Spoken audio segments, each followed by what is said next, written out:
Okay மக்களே, நான் செய்த கட்லெட் இது இது மீன் கறி மக்களே.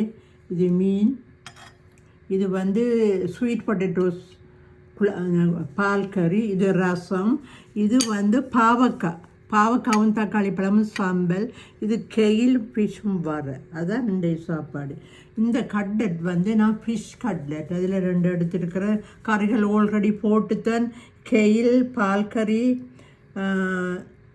ஸ்வீட் பொட்டேட்டோஸ் பால் கறி, மீன் கறி, சாம்பல். அதான் இன்றைய எங்களுக்கு ஃப்ரைடே லஞ்ச் இன்றைக்கு இதுதான் நாங்கள் இதைத்தான் சாப்பிட போகிறோம் மக்களே. நீங்களாம் சாப்பிடுத்தீங்களா? நீங்களும் சாப்பிடுங்க உங்களோட சாப்பாடுகளை மக்களே. எல்லோரும் இன்றைக்கு கொஞ்சம் குளிர வழியில் இன்றைக்கு குளிரும் இல்லை, இது ஸ்னோவும் கொட்டை இல்லை.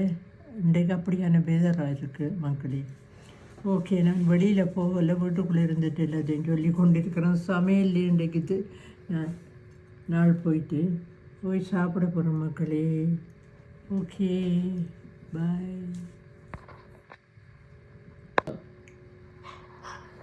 மக்களே. நான் சாப்பிட்றேன். சமைச்ச சாப்பாடை டேஸ்ட் பண்ண தானே வேணும் மக்களே. சாப்பிட்றோம்.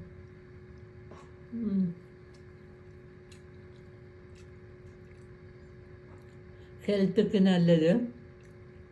ஸ்வீட் பொட்டேட்டோஸ், டயபெட்டிஸ் மற்றும் எல்லா விதமான நோய்களுக்கும் நல்லொரு சாப்பாடு.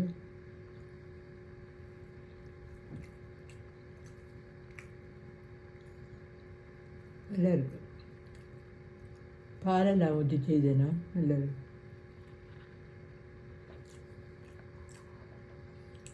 கட்லெட் நான் செய்தேன். இது ஃபிஷ் கட்லெட் தான் சாப்பிட்றேன்னா. இதை பாருங்கள் மக்களே, நான் செய்து காட்டுறேன் உங்களுக்கு. முதல் இங்கே எக்கும் ஃபிஷ் இது போட்டு நிறைய செய்து வச்சு.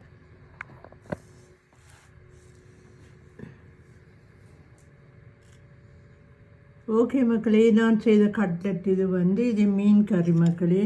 இது மீன், இது ஸ்வீட் பொட்டேட்டோஸ் பால் கறி, இது ரசம், இது பாவக்காவும் தக்காளி பழமும் சாம்பல், இது கெயில் ஃபிஷ்ஷும் அதான் இன்றைய சாப்பாடு.